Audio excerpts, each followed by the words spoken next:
Okay, so first of all, welcome back, everyone. It feels like it's been a long time since we've seen each other. I think we haven't seen each other for at least the past 2 weeks. So it's been a long time. So we are back, and we are back to talk more about this idea of affective factors. So before we go into it in more detail regarding what these affective factors would refer to, let's have a quick discussion. And I want you to talk with your partners about your own experiences learning a foreign language. I think we talked about this experience over and over again, but this time we're going to focus on your feelings. So try to talk about when you feel most willing to speak in a foreign language and why. Also, you can talk about when you are least willing to speak in a foreign language. Moving on to the second question. Have you ever felt anxious or nervous when using a foreign language? And what do you think caused or promoted it? Moving to the third question, what motivates you to learn a language? Do you think it would be your grades or your career in the future or your interests, people, culture? So try to go over the three questions and think about your own personal experiences and also share it with other people to find out if you have any similarities or differences. Okay, so going back to the questions that we had early on. So let's try to share some of your thoughts. I know that you guys all have shared something very interesting. So let's jump on to any of the questions that you want to talk about. So, Okay, so I think in my case online is a little bit more anxious for me uh because I'm not blaming anyone, but like uh, who are you? just now just now if nobody goes on, then there's total silence. But at the offline, then we can make some noise, or we can make some non-verbal interactions or something like that. So those things like makes me feel less stressed.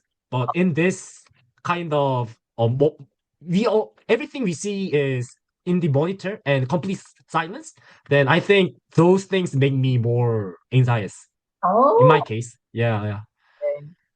to me, this silence and the silence in the classroom is the same. Oh. It's interesting how you interpret silence differently in different contexts. Yes, you're Yeah. right in a way that we have this noise, surrounding noise, which kind of helps us feel comfortable in a way that people like. I think nowadays we intentionally create noise in order to focus or intentionally create noise to go to bed, for example. So I think that has somewhat to do with the comfort level that people feel. So an interesting point. Okay. But initially, I thought that people would feel less anxious when they're online because you're not like you don't get the stare that you get from the classroom when you talk. Or you like the people around you might suddenly turn and like look at you. But one thing that I don't really like about Zoom or this type of online setting is that when you talk, you have to click the unmute button. So there's that extra hurdle in a way that you have to have that courage to unmute and talk in front of other people. Um, but at the same time, the turn taking is somewhat unnatural, right? Because you can't intervene as if you're doing it in an offline setting. So yes, tone, Oh, yeah.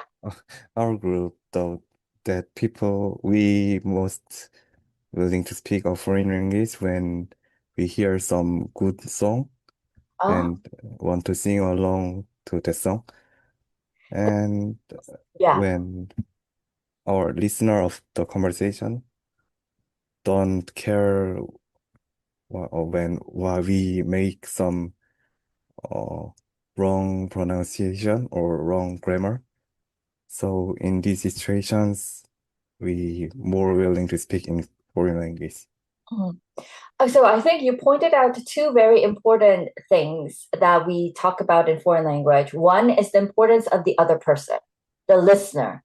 So that goes to the idea of what the teachers should do and should not do in classroom. As you just mentioned, when we are trained as language instructors, we are supposed to, as language instructors, you are supposed to wait for your students, not make judgments or make corrections every single time unless the student expressively wants it to. So I think that's one. Another one related to the song points to this idea that a lot of people have attempted to create or merge songs or lyrics or movies into language learning because they thought that people easily like or enjoy entertainment, and especially related to lyrics or songs or the movies. And I do think that there are benefits related to that. So once you start to want to sing along, then you might pay more attention to the lyrics or the language that that person is using in the song.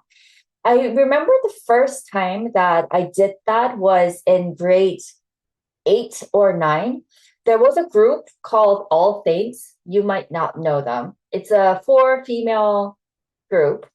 I forgot which song it was. I think it was called Never Ever or Never Something, Never Something. Anyways, when I listened to the song, I really liked it. So I wanted to sing along, as Chungwoo just mentioned.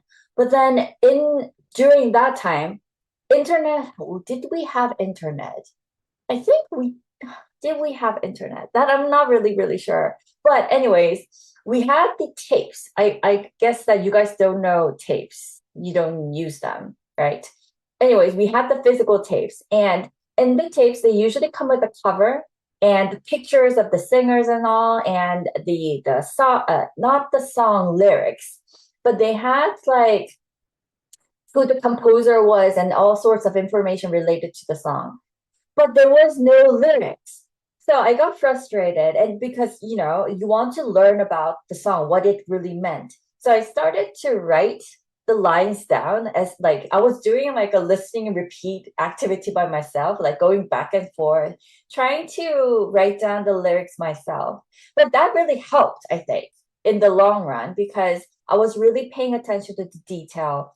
And that actually happened with movies nowadays too. Um, this actually works. If you want to try it out, you can do that too. Um, when I was in the States about like 13 years ago, my brother, he downloaded a movie called Devil Wears Prada. I think it's coming back this year. And I'm really bad with technology, as you can tell. So he downloaded it to me for me, and then so I put it on my laptop. And I was so when you are living by yourself, surrounded by no one, you eventually want to hear people talk.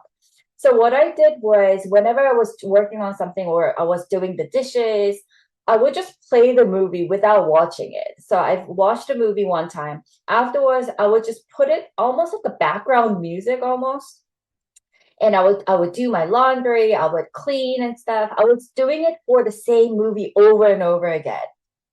And then once I came back to Korea during the summer break, that movie was on television and I was watching it with my brother and I already knew everything. And I was not doing it intentionally, but I was doing the lines.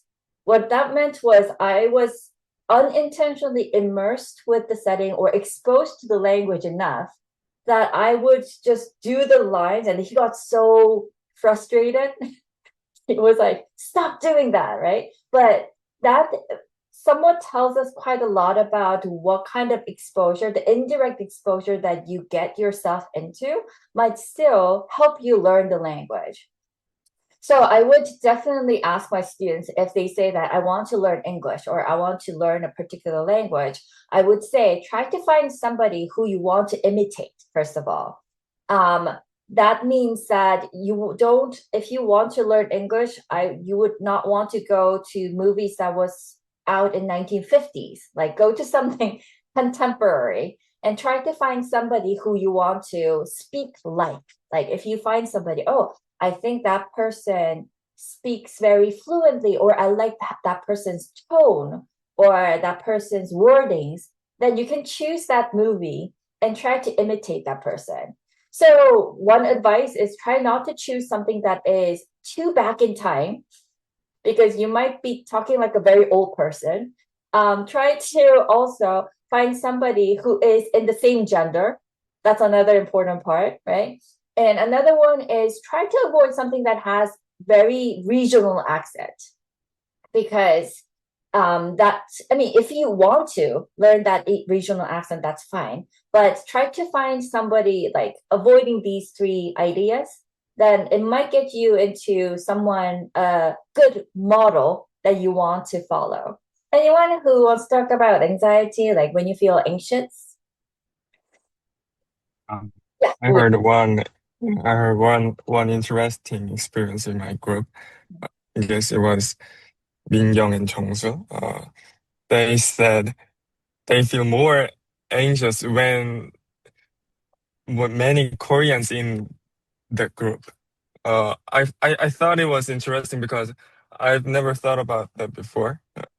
And we thought that it was because uh, we feel kind of 눈치. I don't know what to say in English, but yeah, I found that interesting. We what you just talked about, we talked about it in Anel's group too, about how, so initially, and Anel, do you want to add to that idea that you had about the surrounding support that you get from people? I mean, I think that we talked about how different setting can influence how people are willing or not willing to talk, and also the friends. I said that in my case, uh, if your friends knows the foreign language more than you do, then it can reveal some pressure from you to speak because your friends can back you up. Or if your friends are the speakers of the foreign language, then you are also more motivated to speak that language to them. Okay. So I think we have different perspectives here. And when Anel suggested that idea about having, like, when you are surrounded by very close friends who have better proficiency in the language, then you might feel a little bit more comfortable because you feel like there are friends who can back me up. But at the same time, I was telling Anel the same story that your group has talked about, because sometimes we feel pressured or we feel like we are being monitored or judged by the people who speak the same language, like for example, your friends around you. In the class, for instance, like when you make mistake, you feel embarrassed because there are people who are listening and who are witnessing your mistake as well. So I think so we went on, and we started talking about how it might depend on the relationships that you have with your friends, for example, or who are in the classroom, who are surrounding in that speech activity. So I think those are very important points. Like depending on who's around you, I think that could lead to whether you feel more anxious or less anxious. But and another, just one more point related to what Uwe said about nunchi. Nunchi is a word that is that was selected as one of the 10 most interesting words in the world, and it is something that people often say that is not translatable to another language. So that, like, nunchi in Korean was picked as one of them, and I thought that was interesting how you said like nunchi. Anyways, so the anxiety level, and then moving on to the third question, motivation. Now, this is the idea that we are going to talk about this week too. What motivates you to learn a foreign language? Can you guys think about? So you might have your own reasons, right? What do you think is the strongest motivation to learn a language? So in my case, one of the most biggest motivation for me to learn foreign language was the urge that I want to make more foreign friends. So Mm. in order to communicate and make them as my friend, I need to be fluent in those targeted language. So I really tried hard to practice speaking in English, and also I am learning Spanish. Oh, So I think this is the most biggest motivation for me during these times. Espanol, right? Okay, good. Okay, good. So people do definitely play a part in like relationship building. Yes, definitely one very strong one. How about Chongso? How about you? For me, I think the interest about the language itself and the relating culture motivates me to learn language. So, for example, I am a huge fan of one Spanish football club. So I just wanted to watch that football game not in Korean, in Spanish. So I I tried to learn Spanish by the time, and I think the motivation it differs from the state of learning. So what that I mean is that when I first tried to learn language, the motivation is about the interest and the culture. But as time passes, like when I attend to foreign language classes, getting good grades helps me to maintain the learning progress. Ah, okay. Oh, so I think we have a very practical as well as something, an idea that points to your interest. I think that's a very strong one, definitely. Like when it's connected to what you're interested in, and then language becomes a medium through which you can learn about the other culture or cultural groups. I think those are very strong. Hyun-sang also talked about this idea of futsal, right? When you're playing futsal, for example, when you're doing the activity and when you want to really understand or really communicate with the target group, that's when the motivation gets very, very strong. Yes. Any other thoughts? Any other ideas related to motivation? I thought about like when Theo mentioned about relationship. I haven't heard about this before about like in order to learn language fast, you should make a boyfriend or a girlfriend because that like you really want to communicate, right? And you really want to build relationships. So there's that really strong urge to learn the language. Also, another one that people often point to is the survival situation. Like when you're thrown into another setting where nobody speaks your language, then you eventually have to survive. And in order to survive, then you evidently go for the language learning. So, I mean, those are some of the examples that I thought you might have had in your thoughts as well. But what do you think might be so the reason why we are talking about motivation and anxiety or the willingness to speak? Why are we talking about this in language learning? Why do you think we are talking about these affective factors, or why are we talking about these emotional, psychological aspects of language learning? So what we have found so far, we talked about cognitive abilities, right? We talked about the input, for example, but even when these learners have similar cognitive abilities, people have found that there are differences in affective factors that can lead to very different learning opportunities. So then people started to wonder, so what might be the ones that affect these learners in terms of their willingness, their motivation, and how can we promote that or how can we lessen it? So those were the ideas. But before even we start, I have a very important question to ask you guys. Do you think anxiety is always bad? Or willingness to communicate, do you think that's always good? Or strong motivation, do you think that's always good? Try to think about it in this way. Like people often use the expression anxiety in a very negative tone, right? But sometimes adequate level of anxiety could in fact help you to concentrate or be attentive to the task given to you, right? So therefore, we can't really claim that one is always bad, but like maintaining that balance is quite important. So it's an opportunity for us to think about this idea of fear or this idea of anxiety, the desire that people have, and all these associations of positive and negative traits. Is it really good or is it really bad? Like, I think that's a more important question that we need to ask at this point. Okay, so good. So we did a lot of talking related to that. I really enjoyed listening to your thoughts. And let's move on to some of the affective factors. So first of all, regarding affective factors, we have something called self-esteem. So here, self-esteem refers to this self-appraisal, self-confidence, knowledge of oneself, and self-efficacy, which is the belief in one's own capabilities or abilities to successfully perform an activity. So this is, according to Rubio, a psychological and social dimension in which an individual evaluates his or her competence or oneself according to a set of values.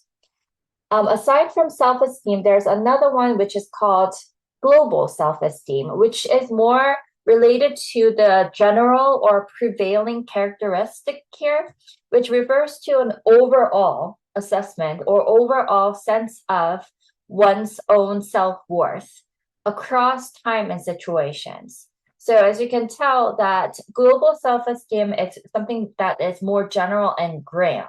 I think that's how you can understand the difference between global self-esteem and self-esteem. But it all stems from this idea of self-esteem, as you can see, that they are connected. Situational self-esteem points to the particular self-evaluations in specific contexts. So, for example, such as work or education, play, home, or in a certain relatively discretely defined skills such as communicative, athletic, musical, or mathematical ability. What this means is some students or some people might find oneself being somewhat of a different person when you come to a particular skill that you're good at. So people have different situational self-esteem where as if you can find it similar to your own identity, different in different contexts. So I think that's how you can understand this idea of situational self-esteem. Finally, we have something called task self-esteem, which refers to this confidence in performing a particular task. So it is more connected to a particular task compared to the global self-esteem that we talked about.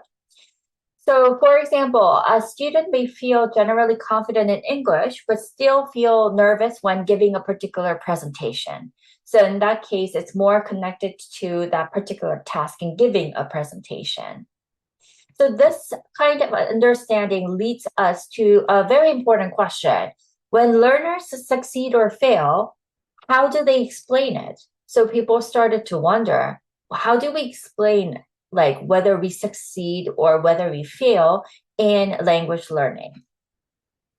So we come to this attribution theory. So attribution theory refers to how individuals explain the causes of their own successes and also failures. So how individuals interpret the causes of their own success and failure. So Wayne, according to him, these causes can be internal, such as ability or effort, or something that is external. So which points to this idea of task difficulty and luck.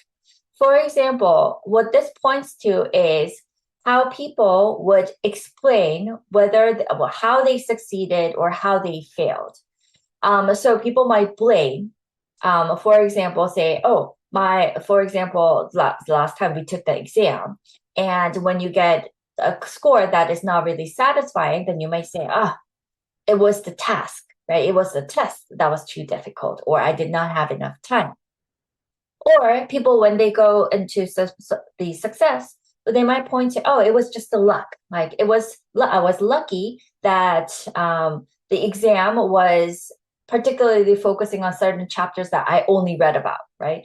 So people might point to some of the factors that are external to the learner, or they might say that, no, I put so much effort in it. It was my ability. Or you might say that I did not spend that much time in learning or going over the materials that I had. So it's my fault. So people might go into two different directions. But you can imagine that depending on what kind of strategy that people use, or it could, if it stays to be somewhat fossilized, that if somebody is always pointing to the external reasoning, or if someone is always pointing to the internal reasoning, I think there could be some other issues that arises from that as well. So if you're always trying to blame something that is external, right, then that might stay with you and it might impact your personality later on. Or if you're always blaming yourself, that's always also not a good case, right? So an extreme case in both might be somewhat not advisable, I would have to say. Moving on to the next item, which is called self-efficacy. So self-efficacy refers to the belief in one's ability to successfully perform a task or an activity. So learners with high self-efficacy tend to attribute failure to insufficient effort, while learners with low self-efficacy tend to attribute failure to external factors. So for example, after failing a test, one student might just say, I didn't study enough, while another might say the test was too difficult, as I just mentioned. These beliefs strongly influence whether learners continue trying or give up.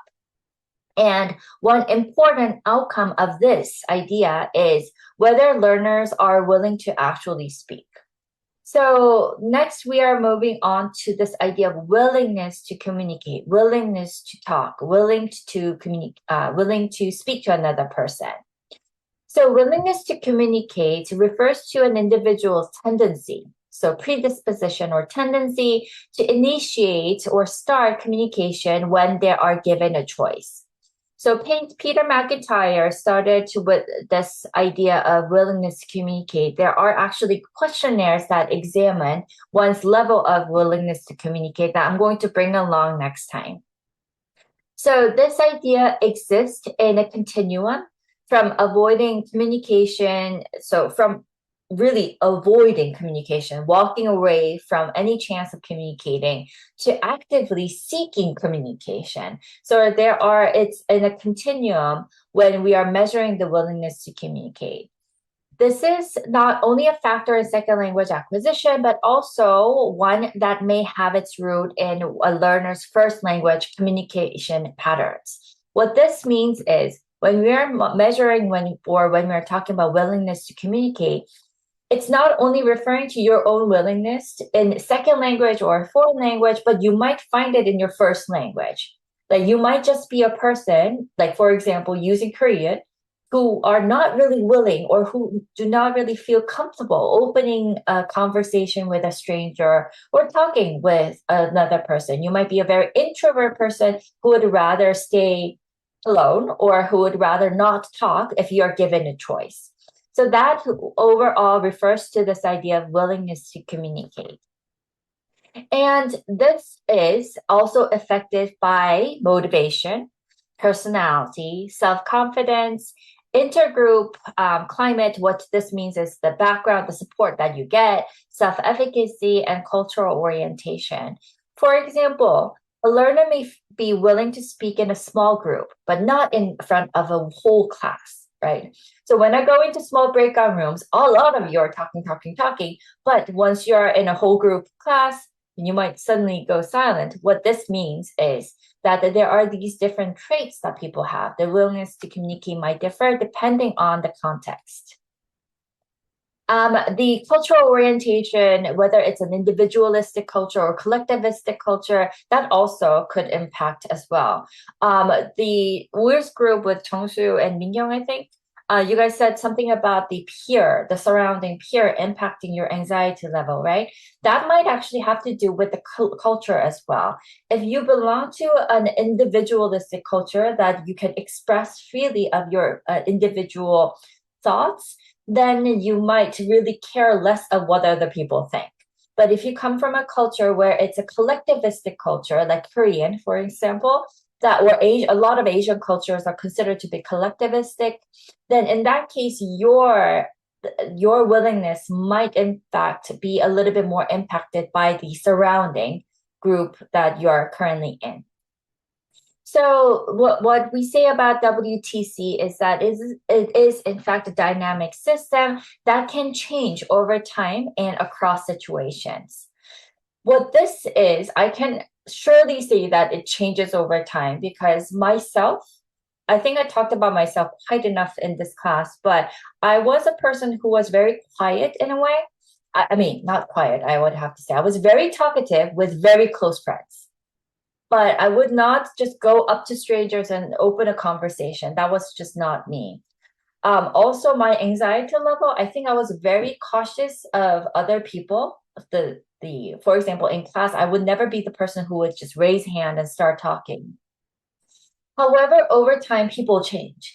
and experiences that you get. And depending on the self-efficacy, I would have to say, or what you're talking about, your knowledge, for example, or your expertise, gets you to places where it changes your participation pattern. So regarding WTC as well, I would have to agree with the idea that it is dynamic in a way that it will definitely change.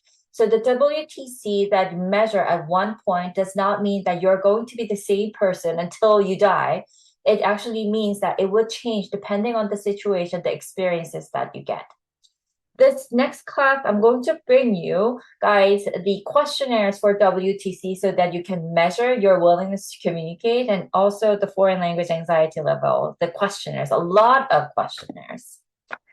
So what prevents us from speaking, even when we have the ability? I think that's another very interesting question that people started talking about. What this meant was, for example, you get a perfect score on your exam, written exam. It seems like you have mastery in the language, but you find students in classroom who are not willing to talk. Then people started to question what are stopping them. So that goes to this idea of something called inhibition. So inhibition refers to apprehension about one's self-identity or fear of revealing self-doubt, which leads to the development of protective defense mechanism.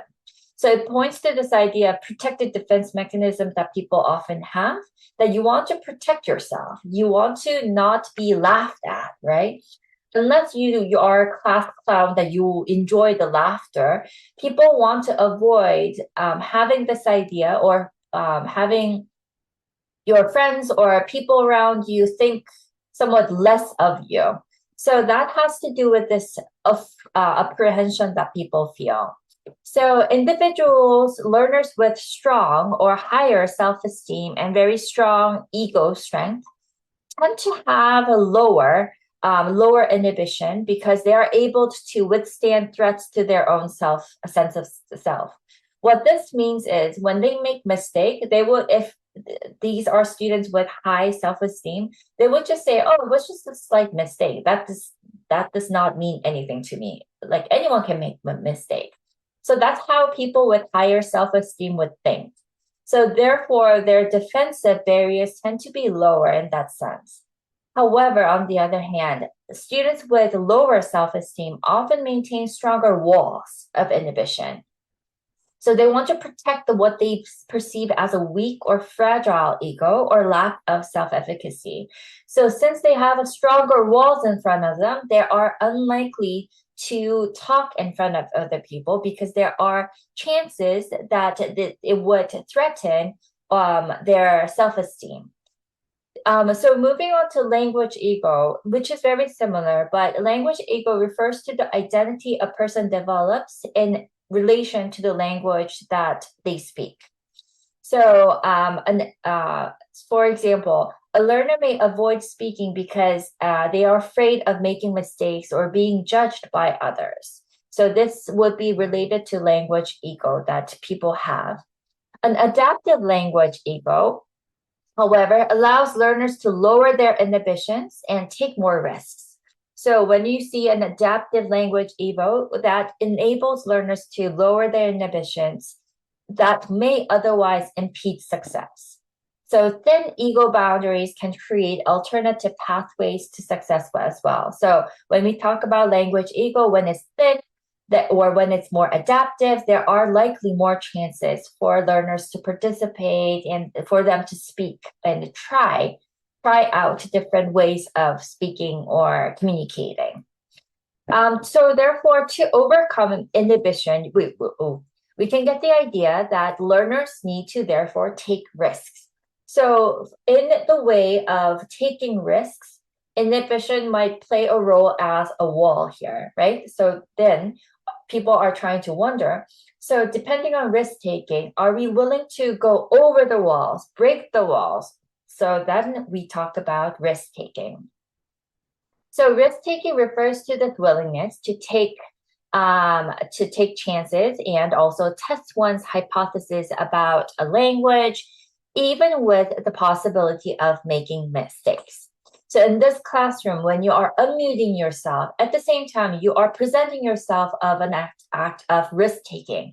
You are taking the risk, but at the same time, you are willing to make some, like, let's say, make a contribution and try something out. So we often say that successful language learners are typically moderate risk takers, that they are willing to take risk while also making reasonably accurate guesses. What this means is that here we say moderate risk takers. Why do you think successful language learners are moderate language learning risk takers, not high or low? I mean, we can assume that low people who are not willing to take risk might not be the successful language learners, according to this description. But why moderate? I think this makes us think quite a lot about this idea of degree. If a person is so willing to take risk, right, and does play with the language over and over again, but then if it's too much, then it might mean that that person is not absorbing or getting the idea. It's just the act of risk taking that comes along. So the learning does not really naturally happen. It's just risk taking itself. So I think this idea of moderate level, maintaining that moderate level is quite important. But still, a learner who never speaks, I think, cannot really improve that much, as people often say, while a learner who speaks without any attention to accuracy may not also develop correctly, right? If you're not paying attention, just speaking, also, that does not mean that learning is going to happen to those people as well. But also, another thing that I just wanted to mention, one thing, the example that I gave, I said a learner who never speaks cannot improve, right? This does not necessarily mean that you have to speak in front of other whole people. Of course, eventually you have to talk in front of other people in order to communicate, but we have something called rehearsal. And I do believe in the power of rehearsal when you're rehearsing by yourself. Rehearsing in your head about, oh, I should have said this, I should have said that. That is still a part of rehearsing, which comes before risk taking. So if learners, let's say, rehearse quite a lot without speaking in front of other people for about a month, then after, let's say, a month of practicing rehearsing in your head, somehow I would definitely say at one moment that rehearsing would play a big part in you speaking in front of other people when risk-taking once happens. So I just wanted to just mention that this idea that a person who does not speak cannot improve, that's not always the case. That a person who speaks to oneself by rehearsing would eventually lead to a level where you will be able to talk with other people once one opportunity of risk-taking comes along. So I just wanted to say that before moving along. So again, when we talk about risk-taking, this balance of fluency and accuracy is very important. That's why we have this idea of moderate level, okay? So whether you are going for accuracy by not taking risk or going for fluency by taking too much risk, sometimes maintaining that balance is quite important. However, even when learners are willing to take the risk, another factor often interferes, and that would be anxiety. So anxiety refers to this, let's say, subjective feeling of tension, apprehension, and nervousness associated with the language use. So this comes with the feeling of uneasiness, frustration, self-doubt, and worry. That sometimes you feel very worried, that you feel butterflies in your stomach, for example, before talking in front of other people, or some people sweat, for instance. We have these different, not symptoms, but reactions to anxiety. Referring to anxiety, we have three different types of anxiety. One is called state anxiety. This is a relatively temporary feeling of worry experienced in response to a specific event or a situation. For example, if you're asked to give a presentation or opening to a conference talk, then during that temporal moment, you might feel anxiety. Trait anxiety is relatively a stable one, a more stable tendency to feel anxious across situations. So you feel anxious, not depending on the particular situations, but across a lot of different situations. So it becomes almost like a stable predisposition that you feel always somewhat anxious. Finally, we have something called language anxiety. So language anxiety refers to a feeling of worry or apprehension experienced in relation to using a foreign or second language. And it might either be state or trait-based. So it could be actually both. For example, a student may feel nervous before giving a presentation or when speaking to a native speaker of the language. So those would be examples related to anxiety, and specifically language anxiety if you have to talk in front of a person in another language or a foreign language that you're just trying it out. People might feel foreign language anxiety or language anxiety in more specifically. But now we are going to turn our attention to learn more about how it appears in real situations, going to something called foreign language anxiety. So these are some of the questionnaires that we see in the foreign language, measuring the foreign language classroom anxiety level, which is the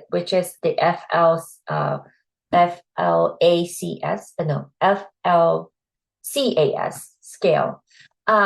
Here it says, I never feel quite sure of myself when I'm speaking in my foreign language class. Or some of the questionnaires would be, I don't worry about making mistakes in language class, or I tremble when I know that I'm going to be called on in language class. It frightens me when I don't understand what the teacher is saying in the foreign language. It wouldn't bother me at all to take more foreign language classes, or such and such. This particular scale constitutes, I think it has 33 questions in total to measure the foreign language anxiety scale. These reflect some of the common experiences, such as the feeling unsure when speaking, or worrying about mistakes, or feeling nervous when being called, for instance. So these questionnaires are reflecting something that people might often feel in foreign language classroom. So this shows that anxiety is not unusual. It is a very normal part of language learning. And the important question is whether anxiety really helps or hurts learning. So I think at the very beginning, I asked you guys, do you think anxiety is always bad or always good, right? Or my question was, is it always bad? Sometimes people, like, if you guys remember, or if you had that experience going for an interview, and has anyone had this thing called 청심환 before? Nobody? Okay. And now you seem confused about what 청심환 actually is. How would can anyone explain what 청심환 is? It's like a pill, which helps you lessen the anxiety level, I think. And I think it works for about like 30 minutes or an hour, where you just take it and it helps you lessen the anxiety. So I think it's more connected to does anyone know more about that? 청심환, or how I'm not trying to promote that pill here, but it's just a small, would I have to say pill? It's like, it looks like a food, and not food. It's like a paste. Anyways, so once you take, people usually take it right before, when they are experiencing something that they are going to experience something that is like very anxiety high activity, for example, like going before an interview. Nobody has taken it in this class. Oh, okay. So then you might not know how it feels. You know, this one of the side effects of taking those type of 청심환 is that you feel too relaxed. So I don't know if you heard about this before, but some people have reported cases of going for an interview and taking it before, and then you are so relaxed in a way that you don't do a good job in the interview. So I think that was an interesting example of like having a very anxious attitude, but at the same time having been too relaxed. So what does that mean? in performing a task. So in an interview, sometimes you want to be attentive enough, like you want to be focused enough, but maintaining that anxiety so that you'll be able to speak in front of others without the trembling voice or sweating in front of others. But also at the same time points to when you are too relaxed, not anxious at all, then you might not really perform in the best way possible. So I just wanted to talk about that, but it's unfortunate that, or fortunate that you haven't had that experience yet. Anyways, so moving on to anxiety more detailed. So we have something called a debilitative anxiety and facilitative anxiety. The first one has to do with the feelings of worry that are perceived as harmful to one's efficacy or that hinder the performance. So a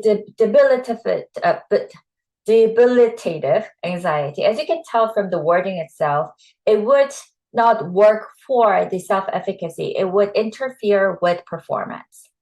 Facilitative anxiety is the other way around. Facilitative anxiety refers to this helpful anxiety that can actually help improve the performance.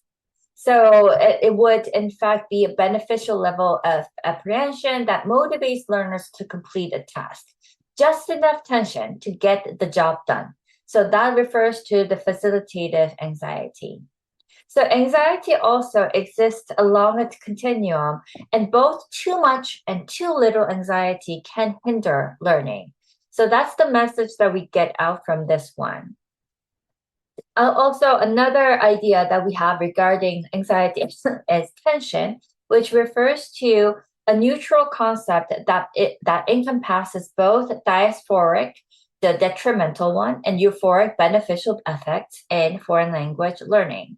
Anxiety can be understood as existing along a continuum, as I just mentioned, that both excessive, that both too much or too little level of anxiety would hinder successful second language learning. So we have this idea of linguistic coding deficit hypothesis. So this is a claim that anxiety in a foreign language classroom might stem from deficits in first language abilities, specifically difficulties with linguistic codes such as phonological, syntactic, and lexical and semantic features. So this hypothesis suggests that foreign language anxiety may result from the deficits in the first language abilities. However, as you can tell, that this view has been challenged. So Peter McIntyre argues that it is unlikely that anxiety can be explained solely by the first language deficits. So raised a very strong objections to this hypothesis, arguing that it is highly implausible to attribute foreign language anxiety primarily to first language deficits. Instead, anxiety is better understood as a psychological and social phenomenon. So this reminds us that language learning is not only individual, but it is rather social. Okay, so we have talked about so far about the different levels of anxiety, going through the willingness to communicate and also these ideas related to the self-efficacy and risk-taking. Once we come back, we are going to move on to talk about some of the different perspectives that people have related to the orientation. And also this coming next class, I'm going to show you, or I'm going to share with you some of the actual scales that people have used in measuring these. We can try them out. We will also try to think about whether this is reliable enough or how would we be able to complement these. So those are some of the ideas that we are going to talk about moving on until in our next class. And we are going to stop here.